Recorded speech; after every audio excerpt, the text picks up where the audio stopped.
nɛgɛ ɲɛ 17 talan gosira Bamakɔ ana laminina Kadiatou Traoré an ka foli b'an lamɛnbagaw bɛɛ lajɛlen ye an ka bi tɛnɛ septembre kalo tile 4 san 2023 kunnafoni kumabaw filɛ nin ye ninnu ye Mali siraw bɛ se ka lakana cogoya jumɛn na yaasa ka mɔgɔw nin kisi ka bɔ sirabagan kasara jugu caman na ka d'a kan k'a fɔ juma tɛmɛnen na kamiyɔnba dɔ ye sira bila tuguni ka taa yɛlɛ maaw kan ka mɔgɔ 9 bɔnɛ a nin na an bɛna laseliw kɛ aw ye o kan jɛmukan kɔnɔna na kunnafoniw y'a yira k'a fɔ ko Mali sɔrɔdasiw ye dankarili waleya juguba kɔkari jalakɔrɔba lakanakɛlaw dagayɔrɔw kan Moribo Danbele ye seereya dɔw ta a kan an bɛna olu laseliw ka aw ye jɛmukan kɔnɔna na lakanabaliya tumutu dugu kan kɛlen bɛ degun belebeleba ye tumutu sigidala mɔgɔw kan Albert Maïga tumutu sifinkulu ka tɔnjɛkulu ɲɛma ye seereyaw di Moribo Danbele ma. Je jure devant Dieu et le peuple gabonais. Gabon général Brice Oligui Nguema ye kalikasiɲɛ kɛ bi ka sigi u ka furancɛ fanga ɲɛmɔgɔya la ne layidu caman dili ye ninnu de bɛna fara an ka laselikɛlaw ka kunnafoni tɔmɔlen wɛrɛw kan ka tɛntɛ aw ye sisan jɛmukan kɔnɔna na ɲanzan kɔfɛ.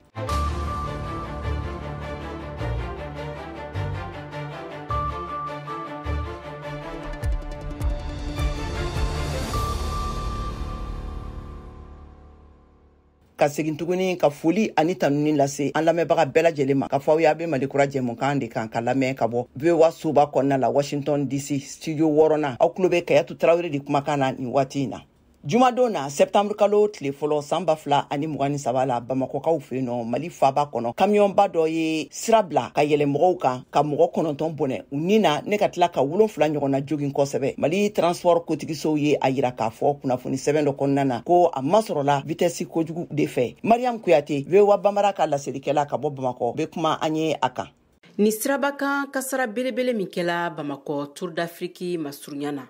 maa minnu bɛ a sira kofɔlen kan waati bɛɛ u caman y'a yira k'a fɔ ko ni waleya ma bali u la ka d'a kan k'a yɔrɔ kelen bɛ dayirimɛ ɲini yɔrɔ ye maaw fɛ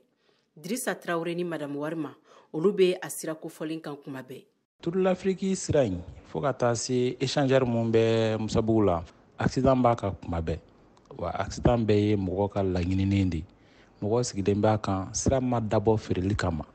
ni mun bɔla tan ni y'a min ɲɔgɔnna dayirimɛ ɲinina tɛ ni de b'i lagɛ ma échangeur mun dilanna sisan nafa foyi ma y'a la fo ka taa se sira ni tɛmɛna échangeur la i bɛna se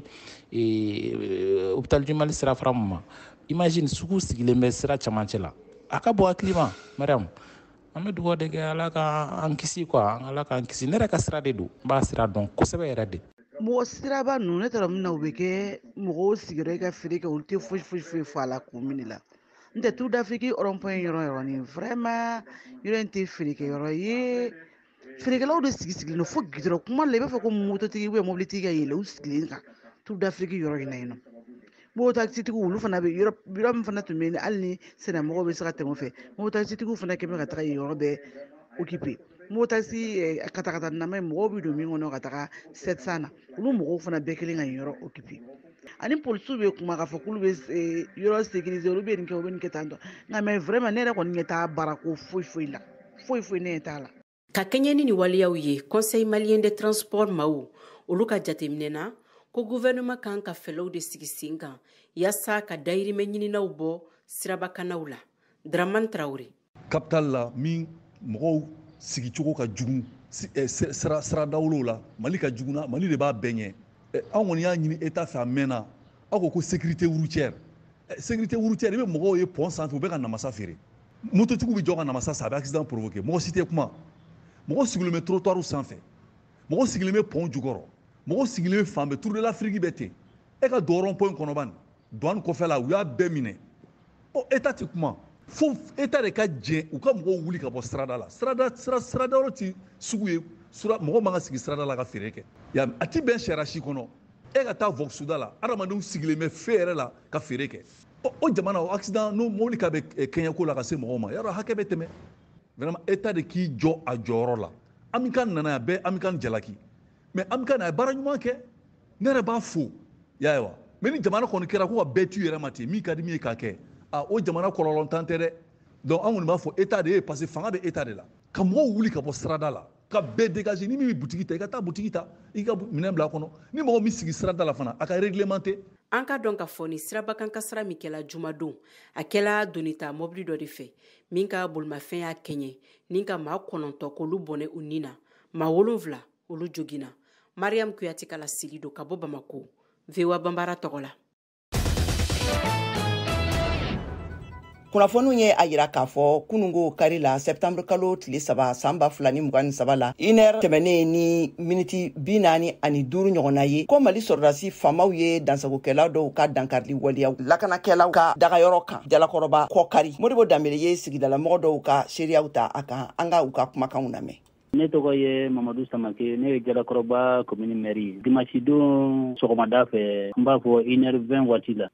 Binganikɛla dɔw taara ka taa Jalakɔrɔba poste de contrôle routier ka taa bi an ka finitigilakaw kan ye. Wale in kɛra sɔgɔmada fɛ 1h20 waati ka bila 1h30 waati la. Ni dankarili sen fɛ est-ce que mɔgɔ bɔnɛna nin na walima bolomafɛnw minnu tiɲɛna kɔɲa bɛ cogo di? Bingani sen fɛ banbaganci an ma se k'a fɔ min ma binganikɛla ninnu binganikɛla kelen fara an ka finitigilaka 2 donc olu fana olu joginna dɔɔni mais jogini ninnu ma juguya kosɛbɛ ka taa se an ka finitigilakaw ka mobile fana ma o vitre caman cira ka taa se u ka mobile personnel ma baara yɛrɛ bɛ kɛ so minnu fana kɔnɔ bali fana nɔ ye so ninnu na kosɛbɛ. Sɛgɛsɛgɛli kunfɔlɔw ye mun de yira ni mɔgɔ minnu bugunatigɛ ma dɔn wa ani mun de la u ye nin wale sugu kɛ? Bon mɔgɔ ninnu bugunatigɛ ma se ka dɔn ka taa se mɔgɔ hakɛ ma mais mɔgɔ ninnu bɛ taa mɔgɔ 4 ka se mɔgɔ 5 hakɛ ma o bugunatigɛw kɔni o ma dɔn wale in fana an bɛ se k'a fɔ binganikɛlaw de don wari nɔfɛ ko fana o de don ka sababu kɛ u kun dalen bɛ yɔrɔ min kan o ye poste de contrôle de guichet in u kun bɛ fɛ ka dankari yen de la mais an ka finitigilakaw ma se ka don so in kɔnɔ cogo si la u kɔni mɛnna marifa ci la vraiment an ka finitigilakaw sera ka u repousser aya binganikɛla ninnu fana a kelen o ni tora a la an ka finitigilakaw kɔni an bɛ se k'a fɔ vraiment an bɛ u fo kosɛbɛ u ye cɛsiri kɛ kosɛbɛ sabula n'i taara wale in kɛ nɔ sɔrɔ i b'a ye k'a fɔ binganikɛla ninnu u labɛnnen kun don kosɛbɛ mais an ka finitigilaka ninnu olu sera ka dankari u la fɔ ka binganikɛla in a kelen ni tora a la kɛrɛnkɛrɛnna an ka finitigilakaw n'o ye baki an b'a fɔ ma brigade anti criminalité vraiment u ye baara kɛ kosɛbɛ n'u ye baara kɛ kosɛbɛ u jɔ u jɔyɔrɔ la. Jalakɔrɔba yɛrɛ bɛ cogo di sisan? An bɛ waati min na sisan hakili basigi commencera ka na sinon a bɛ kɛ don min su fɛ Jalakɔrɔba n'a lamini dugu caman bɛ yen vraiment mɔgɔw kun siranna kosɛbɛ sabula marifa mankan ninnu a ye dugu fɛn fɛn b'a kɛrɛfɛ ka taa se fɔ kilo 15 la a bɛɛ lajɛlen de bɔra mankan in kalama sabula u n'an ka finitigilakaw u ye waati kɛ u bɛ marifa ci la ɲɔgɔn na donc an bɛ waati min na sisan dugumɔgɔw kɔni basigi nana mɔgɔw hakili sigira. Albert Maïga tumutu sifinkulu ɲɛma bɛ kuma lakanabaliya degun min sigilen bɛ tumutu dugu a n'a dugudenw kan nin waati in na Modibo Dambele ka micro la an ka lamɛn. An bɛ nin wagati min na fɔ min ma ko blocus n'an ko k'an b'a ɲɛfɔ Tɔnbukutu région bi bi in na mɔgɔ dɔ de ye jɔlen bi c'est-à-dire siraw la ka mɔgɔ fɛn o fɛn ye mɔgɔ minnu ta Tɔnbukutu ka taa fɛnw ladon fɛn min ye balo ninnu ni carburant ko ninnu donc u tɛ sɔn olu ka don n'a ye Tɔnbukutu plus précisément Tɔnbukutu ni Gundam donc gɛlɛya b'olu de ka sisan donc u jɔlen bɛ siradaw la fɛn o fɛn transporteur de bɛ na ni balo ni carburant ye donc u tɛ ka sɔn u ka don n'a ye parce que olu fɛ u hakilina ye min an ye min faamu u tɛ fɛ dugu ka yiriwa u tɛ fɛ adamadenw ka taa ni ka segin ka yiriwa u tɛ fɛ mɔgɔw ka balo u tɛ fɛ mɔgɔw ka wuli ka bɔ dugu kɔnɔ k'a fɔ ko bon sisan mɔgɔw u kɛra déplacé interne ye. Mali finitigilakaw bɛ kan ka mun de kɛ yaasa ka nin waleya in kɛlɛ u bɛ kan ka mun de kɛ ani lakana tigilamɔgɔw? Mali finitigilamɔgɔw an kɔni ma se ka foyi faamu fo sisan parce que olu yɛrɛ ko sisan ko lakana ko sisan ko a ka fisa donc an tɛ se k'a fɔ ko u tɛ ka fɛn kɛ mais an fɛ kɔni nin ko in na an ma foyi ye ko a ba fɔra ko u ye nin de kɛ an kɔni m'a ye fɔlɔ an m'a fɔ k'u tɛ se ka fɛn kɛ an m'a fɔ k'u tɛna fɛn kɛ fɛnɛ mais an ma fɛn ye fɔlɔ k'u bɛ ka min kɛ nin blocus ko in na tiɲɛ yɛrɛ la parce que nin blocus ko in bɛ ka mɔgɔw dabali yɛrɛ de ban. An kumana ni mɔgɔ minnu ye u y'a yirana k'a fɔ ko finitigilakaw bɛ kan ka wuli ka jɔ kɛ yaasa ka se ka ninnu kɛlɛ mais e ko u tɛ kan ka fɛn kɛ walima a tɛ kan ka fɛn ye u bɛ kan ka mun kɛ? Ne y'o de fɔ n ka kuma la n ko n t'a fɔ ko u ti se ka fɛn kɛ ma fɔ u tɛna fɛn kɛ mais ni wagati in na an bɛ bi na sisan blocus in bɛ halisa kunu dɔrɔn ka taa tɔn ka ni bundam ni ɲɔgɔn cɛ u ye transporteur dɔw lajɔ olu bali ka tɛmɛ donc an fana tɛ se k'a fɔ ko halisa hali n'u bɛ se ka fɛn kɛ u kɔni tɛ k'a kɛ parce que halisa balofɛnw ani carburant ni fɛn ninnu carburant yɛrɛ n'i y'a lajɛ Tanbɔtu ni Gundam fɛn min litre tun bɛ 140 na n'o nana yɛrɛ sɔrɔ fo 300 la yɔrɔ b'a dɔn gɛlɛya dɔ kɔni bɛ yen halisa foyi kɔni ma kɛ. Tombouctou dugu kɔnɔna la mɔgɔw bɛ kan ka u yɛrɛ ɲɛnabɔ nin ko la cogo di ni minɛnw tɛ kan ka se ka don u bɛ kan ka mun de kɛ a la. Min bɛ mɔgɔ bolo mɔgɔ bɛ ka balo n'o de i n'a fɔ suman min bɛ dugu kɔnɔ min bɛ ka feere hali wagati na mɔgɔ tɛ ka gɛlɛya dɔn fɔlɔ mais an bɛ ala de deli de a ko kana taa ɲɛ ni an ka fanga tigilamɔgɔ bɛ se ka dɔ kɛ u ka dɔ kɛ pour que nin ko kana taa ɲɛ parce que ni nin ko taara ɲɛ a bɛna dɔ de bɛna fara gɛlɛya kan mais sisan min bɛ yen a bɛ se ka kɛ approvisionnement min bɛ mɔgɔ bolo u bɛ mɔgɔw bɔ fɔlɔ mɔgɔ tɛ se k'a santi mɔgɔ caman bɛ u tɛ se k'a santi fɔlɔ mɔgɔ dɔ fana bɛ se ka don ni fɛn dɔw ye cogoya wɛrɛ la position wɛrɛ bɛ yen fɛn bɛ se ka don ni min ye min tɛ transport ye sinon transporteur ninnu kɔni olu kɔni ta kɔni ka gɛlɛn mais ce qui est clair a dugu kɔnɔna a mana kɛ cogo o cogo an bɛ ka carburant ko min fɔ n'a danna nin ma ce qui est clair que d'ici une semaine 2 semaines peut-être que a bɛ se ka kɛ carburant bɛ se ka taa fo 400 ou bien 500 la o t'o dɔn ou bien n'a gɛlɛyara cogo sugu dɔ la peut-être activité dɔw bɛna jɔ yɛrɛ. Mariam Kuyate VOA ka lasirikɛla ka bɔ Bamakɔ be kuma Mali marabagaw ka danatigɛliw kan u ye minnu ta ka kɛɲɛ ni farni sanni feerew cogoyaw ana a baara cogoyaw ye Mali jamana kɔnɔna la an k'a lamɛn. Ka kɛɲɛ ni Mali gouvernement ka ni hakilina tali ye ni ka alikama ani makɔrɔni doli sonsori Mali jamana kɔnɔ burugosilaw ka lafasali tɔnba Mali kɔnɔ o ɲɛma Ahmed Dambele ale ye ni hakilina in fɔ kosɛbɛ nga u k'u b'a ɲini gouvernement fɛ ko n'a ma ɲa farini bɛna dilan Mali jamana kɔnɔ k'a ka kɛ farini ɲuman ye. Farini min bɛ Mali la ya usine 6 de bɛ bi minnu bɛ ka baara kɛ 7 bɛ yan a installé ka ban mais a ma baara daminɛ bon usine 6 min bɛ yan olu bɛ ka production min fɔ k'u bɛ se ka kɛ a kelen o ka ca Maliyɛnw yɛrɛ mago bɛ farini min na olu ka farini bɔta ka ca o ma donc o b'a jira k'a fɔ u bɛ se ka farini dilan fo ka bɔ kɔfɛ bon mais munna an b'a fɔ nga b'a la n'i y'a jateminɛ ka lajɛ farini tigi ninnu n'i y'u tu yɛrɛ ma o tɛ farini ɲuman dilan kuma dɔw b'a sɛbɛn kan ko farini kilo ye 50 kilo ka sɔrɔ 50 kilo t'a kɔnɔ waati dɔw u b'a dilan a tɛ ɲɛ an bɛ difficulté sɔrɔ kuma bɛɛ kabi Mali yɛrɛ ye farini dilan daminɛ kalo ma kɛ k'a fɔ ko farini dilan a k'a ɲɛna san kalo 12 bɛɛ a ma ka kɛ b'a État ka jateminɛ k'a la ka veiller ka fɛn kan kosɛbɛ min b'a to u bɛ se ka prix ɲuman da an ma ka qualité ɲuman di an ma type 55 min b'a kan o ka sɔrɔ bon farini fana a ka sɔrɔ waati bɛɛ a bɛ dugu kɔnɔ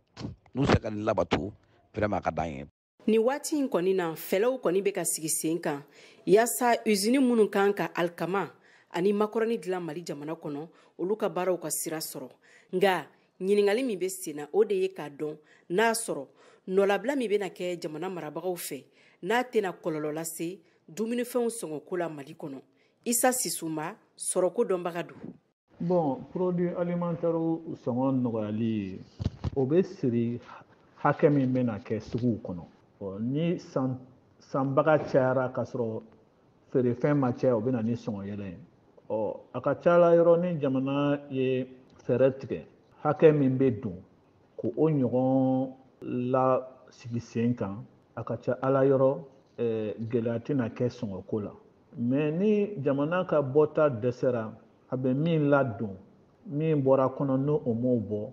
a bɛna ni sɔngɔ yɛlɛ ye. Sɔrɔko dɔnbagaw ka fɔ la ko ni hakilina in bɛna kɛ sababu ye ka Mali sɔrɔko yakubaya. Parce que n'a kɛra sisan a bɛ kɛ sababu ye cakɛda minnu bɛ o baara sugu ninnu kɛ o cakɛda ninnu mɔgɔw ka ɲinita ka caya o fɛ n'i ko ɲinita ka caya o kɔrɔ ye mun ye n'a sɔrɔ a fɛn bɛ bɔ jamana kɔnɔ minnu b'o olu ka bɔta bɛ caya donc n'olu ka bɔta kan ka caya donc a ti ɲa fɔ olu ka baarakɛden kuraw ta donc a bɛ kɛ sababu ye a bɛ économie locale yakubaya a b'a yakubaya ni fɛn min hakɛ min bɛ bɔ a b'a yakubaya ni sɔrɔ min ni mɔgɔw b'o kɛ a b'a yakubaya fana ni baaraji ye mɔgɔw ma. Nga an ka dɔn k'a fɔ juillet kalo o tile 31 min tɛmɛna Mali minisiriso min ka baara ɲɛsilen don usine ani jagoko koɲaw ɲɛnɛbɔli ma ale y'a yira k'a fɔ ko yaasa alikamamugu o kana dɛsɛ Mali kɔnɔ k'u ka laɲini ye ka kaba miliyɔn tɔni 10 bɔ ɲina. Mariam Kuyate ka laseli don VOA Bambara tɔgɔ la.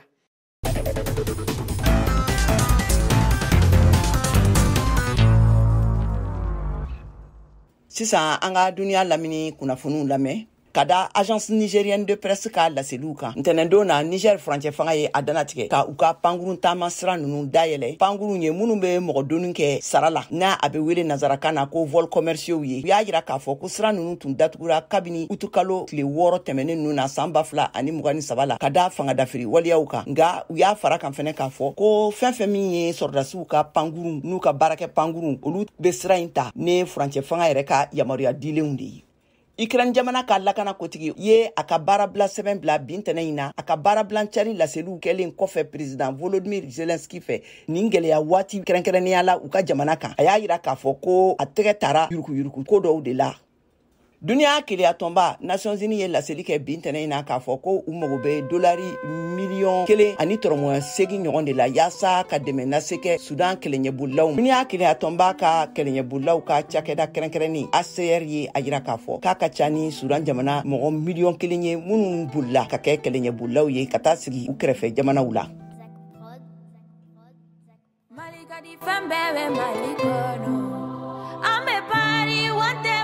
Makono dinyankadi ni nyana mabakono kana sira mbebe blo bakono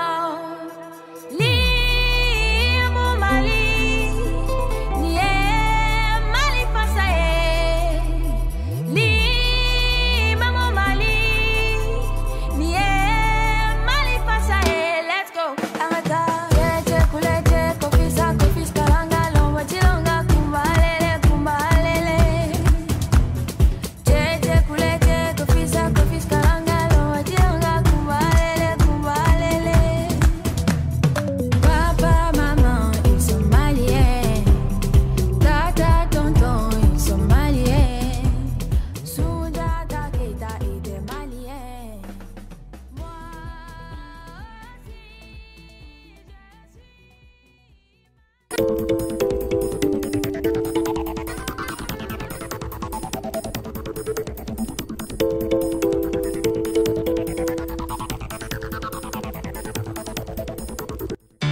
VOA Afrique ni VOA Afrique ye buna adamadenw lafiyara kunnafoniko la.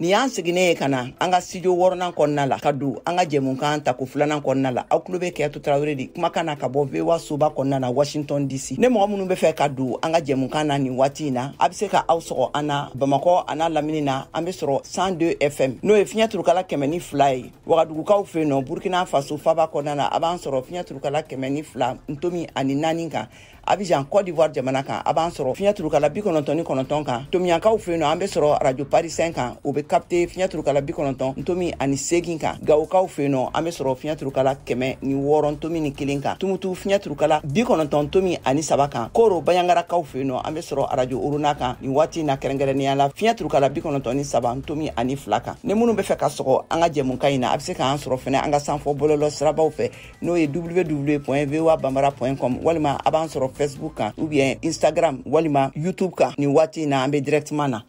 Ka tɛmɛ ne an ka kunnafoni General Brice Oligui Nguema min ye dansigi kɛ bɔngolakaw ka san 45 fanga la Gabon jamana kan ne fanga dafirili waliyaw ye kalikasiɲɛ kɛ bintɛnɛ in na ka sigi furancɛ fanga kuntigiya la ne layidu di ye ka labɛnw kɛ ka fanga lasigi bɛjɛ fanga minɛnw kɔnɔna na. Modibo Dambele bɛ a ɲɛfɔ an ye. Je jure devant Dieu et le peuple gabonais de préserver en toute fidélité le régime républicain. Général Oligui ni ale gardu ka ɲɛmɔgɔ ye ale bilala finitigilaka dɔw ɲɛma ka fanga dafiri arabadon jamana ɲɛmɔgɔ Ali Bongo Ondemba ni a bɔnsɔn o bɛ fanga la Gabon kabi san 1967 ni fanga dafiri kɛra wagati damadɔ Ali Bongo ni san 64 don Ali Bongo kelen k'a fɔ k'a ye sebaya sɔrɔ u ka jamana ɲɛmɔgɔya kalafili mun kɛra kalo tɛmɛnen ni fanga sinamatɔnw y'a yira k'a fɔ ko nanbara kɛra a la ni gardu ka fini bilenman ye Général Brice Oligui Nguema ye i kalen k'i siɲɛ k'a bɛna foroba fanga makaran u ka janjon dɔ senfɛ mun kɛra u ka jamana sigikan kiritigalaw olu ɲɛma a y'i kalen ala ɲɛma ani Gabon jamanadenw ko a bɛna jamana tagacogo ɲuman ko a bɛna o makaran. Général Oligui a ka kuma la a ka sɔrɔ ka laseli kɛ ko a bɛna kalata jɛlenw ko a bɛna o bila sen kan furancɛ fanga kɔfɛ a ma mun wagati piripiri latigɛ ani ko yafa bɛna kɛ kasoladenw ma minnu minɛna o hakili la olu kɔsɔ fanga dafirilaw ye laseli kɛ arabadon ko jamana ka baarakɛ minɛ minnu bɛ yen ko olu tunna ka bɔ wa ko kalata di minnu jaabi lasera ko olu jaabi ninnu bɔra a ma ani jamana ka dancɛw olu datugulen don wagati kunkurunin kɔnɔna la. La transition du Gabon Armstrong Agaya ovationnée par le public.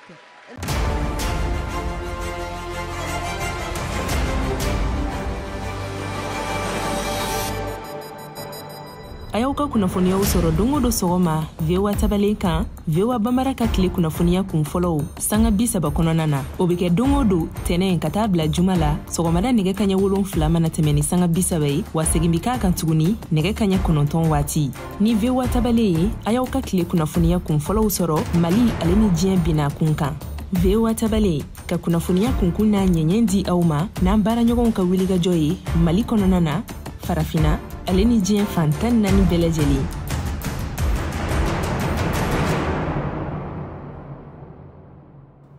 Nin tɛmɛnen kɔfɛ Côte d'Ivoire jamana kan nagakɔrɔkalaw taara sibiri tɛmɛnen na septembre kalo tile 2 donna san 2023 la n'ale ye kunnafoni sɛnsɛla ye ka bɔ Abidjan ale bɛ a kunnafoniw walawala Bagasi Kura ka micro la an k'a lamɛn.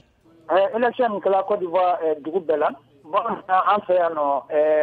région 31 de bɛ yen. A région Bissau-Nikleni, élection à Kala Betula, y mairie et conseil régional. Alors, élection Nicolas Sibrilon, Didina, parce que Kuno Anibi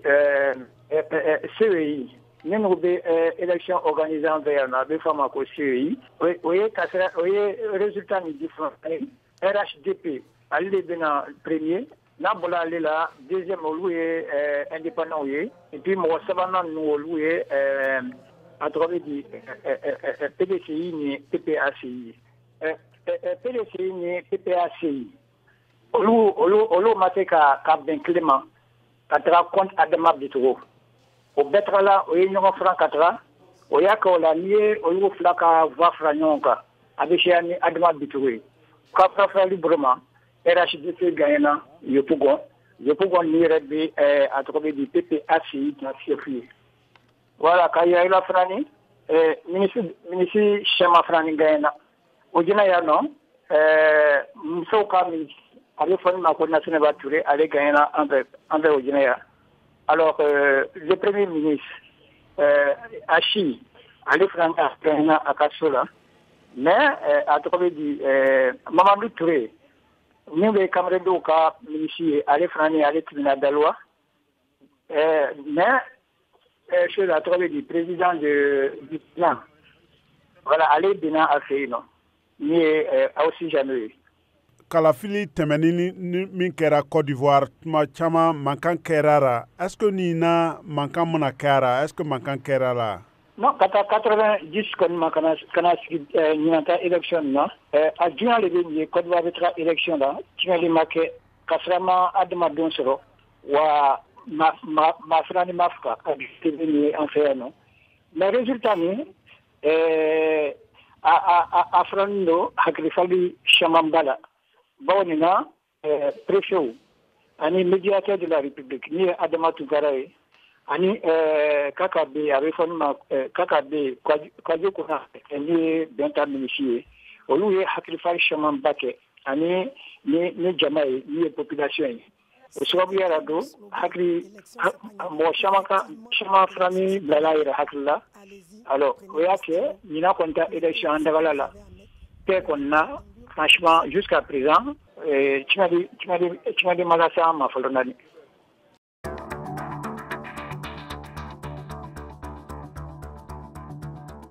sisan aw bɛ se k'aw ka batakiw ci an ma WhatsApp fɛ an ka nɛgɛjuru sira kan 0 20 24 40 46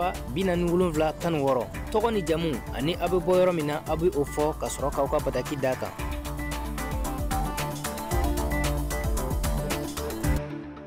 Mali tolantana masa Salifu Keita ne a bɛ wele ko Demengo ne a ye farafina tolantan tɔgɔ yakubaya duniya kɔnɔna na fatura ka sito san 76 la dɔgɔkun tɛmɛnen na Siaka Traoré ye Mali jamanaden dɔw ka seereyaw ta a kan an k'a lamɛn. Mali farafina a ka ja diɲɛ siran tolantan tuloma dɔ binna kuna sini sibiri septembre kalo tile 2 san 2023 Salif Keita n'a bɛ wele Domingo o ko don malidenw dusu kasira an ka mɔgɔ dɔw lamɛn. Salifu Mali bɔlɔntan mɔgɔba de Salifu ye. A bi ni Salifu bɛ Real la yan nɔ ne b'a dɔn wa ne tun ka dɔgɔ min an tun bɛ to ka match caman na an bɛ taa si bila de k'a ye Ala ka hinɛ a la Ala ka yafa a ma k'a ye misala ma ye. Ne tɔgɔ Bubakar Makadu ne ye Sarmalien supporter ba ye. Salif kɔni anw m'a ye mais an ye tɔgɔ minnu mɛn a kan parce que a kɛra tile la ka sɔrɔ o y'a sɔrɔ n ka dɔgɔ. Vraiment an ye parcours minnu mɛn Salif sara ka Mali to a dusukolo kɔnɔna la sabula ka daga maa minnu kun don ko hali laɲini a kun bɛ Mali se yɔrɔ o yɔrɔ komi laɲini Ala ta laɲini anw ta ye mais latigɛ Ala ta ye Salif kɔni an t'a sara sɔrɔ an b'a fɔ dɔrɔn an b'a fɔ ka waliman dɔn vraiment Ala k'a dayɔrɔ bɛɛ lajɛlen fi dawusi kɔnɔna ma a ye baara min kɛ faso ye a ka di ne ye faso ka dɔn a kɔ ye faso ka dɔn a ɲɛ ye parce que bibi in na an bɛ mɔgɔninfin tanu siro nin mais ɲɛnama o tɛ se ka kɛ an ma ɲini maliyɛn bɛɛ lajɛlen fɛ nin don an labɛn so min État fɛ vraiment an k'a dɔn k'a fɔ mɔgɔba de tilala na mɔgɔba min nana sanga don an ka balontan na vraiment an b'o ɲini Ala fɛ ka ɲini a somɔgɔw fɛ vraiment k'u ka yafa Salifu ma Ala kama kira kama. Ne ye Real supporter ye ne ye Mariba Kulubali Salifu a y'a baara kɛ a ɲɛma Real ko rɔ nka mais diɲɛ ko ko ni Ala ma tɔgɔ dɔ bɛ ni Ala ma d'i ma i ka se ka ko bɛ ta ka di a tigi ma i bɛ se k'a fɔ k'a fɔ a ma baara k'a ɲɛ a y'a baara k'a ɲɛ a y'a nɛmɛ ale Ala ka hinɛ na Ala ka Yesu a ma y'a ye Real ko rɔ a y'a ko bɛɛ k'a ɲɛ Ala ka lahara su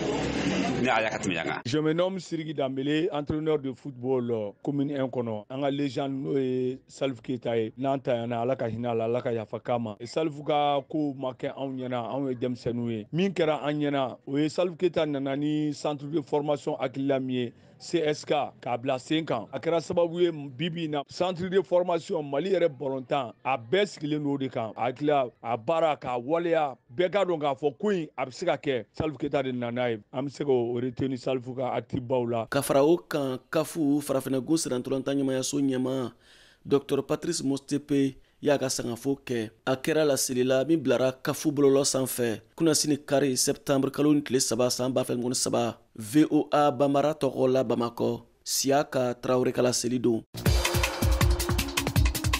Aw de bɛ kunnafoni mɔlen sɛnsɛnlen di anw ma bamanankan na VOA Afrique filɛ nin ye 102 fiɲɛ sira kan Bamako Mali la.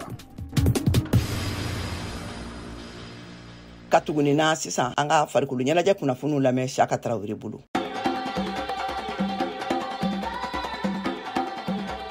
Handball bunagun kan farafina championnat d'Afrique junior féminin n'o ye farafina handball ŋanaw ka ɲɔgɔndanba ye musomani kunda minnu si ma tɛmɛ san 20 kan a ɲina san 2023 ta bɛ tan Tunisie kaw fɛ yen k'a daminɛ septembre kalo tile 7 ka kunca tile 14 Mali bɛ ye kɛnɛ kan Mali ka laɲini Mohamed Lamini Jara fédération secrétaire général dankan ka fɔ la o de ye ka jɔyɔrɔ ɲuman sɔrɔ ni ɲɔgɔndan kun cɛra. O jɔyɔrɔ ye mun ye o ye ka se ka jɔnjɔn minɛ a kan kɔrɔ ma jɔyɔrɔ fɔlɔ soit filanan soit sabanan minnu dɛsɛra jɔnjɔn fɔlɔ la u kana tɛmɛ ni jɔnjɔn fila in kan o kama ko bɛɛ labɛnnen don nin ko in ani compétition tɔw tɛ kelen coupe d'Afrique de don Afrique bɛɛ